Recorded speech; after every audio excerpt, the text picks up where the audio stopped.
Joining us, it is football analyst, co-commentator and former Gunners midfielder, Adrian Clarke. Adrian, good morning. How are you? Morning, Natalie. Morning, Tony. Yeah, all good. Yeah, Yeah. not too bad. All things considered, off to Accrington Stanley in a bit for Yes. talkSPORT too. So, yeah, fun and games today.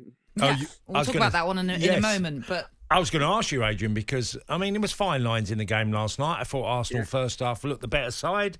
I mean, lots of good things happened. There was very little to choose, and one criticism, maybe Arsenal be a little bit more clinical.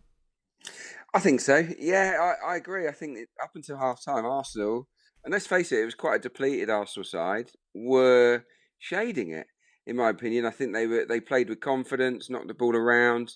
And City really, barring the odd long ball towards Haaland, who was giving Rob Holding a really tough time, bar that, they didn't really create much. But the second half was different. And I think a lot of Arsenal fans will look at that second half and say, well, why was it different? And I think it was pretty obvious, really, that Thomas Partey's absence impacted the game. They lost control of midfield and City created the better chances. But yeah, when those opportunities came round for Arsenal, and there weren't many, they did snatch at them, I guess. So there'll be one or two regrets, but I don't think there's any lasting damage or certainly no psychological advantage for City based on what we saw last night. You mentioned Thomas Partey. He did go off at half-time with a rib injury. We don't quite yet know the full extent of it. But if he was to be out for a period of time, how much of a concern will that be? Oh, there's one player I also don't want to lose right now, it's Thomas Partey. He is the glue that holds it all together.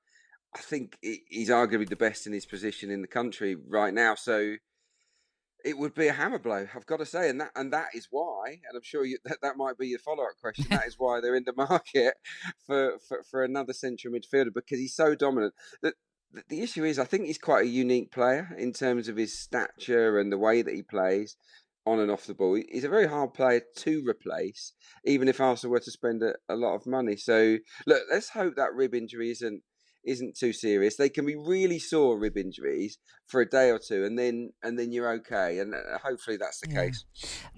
So my next question, as you've already predicted, there is talk of Moises Caicedo coming in. He's put out a statement, if you like, on social media to basically say his goodbye to Brighton, even though, as things stand, he's still very much a Brighton player.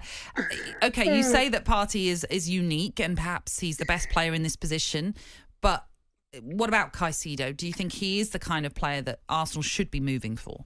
Yeah, I have actually been banging the drum for, and I'm sure it's nothing to do with what I've been saying, but even on Arsenal's channel, and on the radio, I've been talking about Moises Caicedo for a long time, saying how much I would like him at Arsenal, because I do see a real player there. I think he's a young, powerful box-to-box midfielder. He's got a little bit of everything. He's excellent without the ball, gets around the pitch, he breaks up play, recovers possession superbly, really, for someone his age. But also he's got a lot of quality on the ball. He can pass and he can travel with it as well. I'm all for the signing, but look, we've been here before. I've been here on the phone with you guys before, talking about a player that Chelsea also wanted in Mudryk. So when Chelsea enter the race for a player at the moment, it kind of skews everything, doesn't it? So much might depend on how they want to pursue things. But look, I think Arsenal are right to be in for him.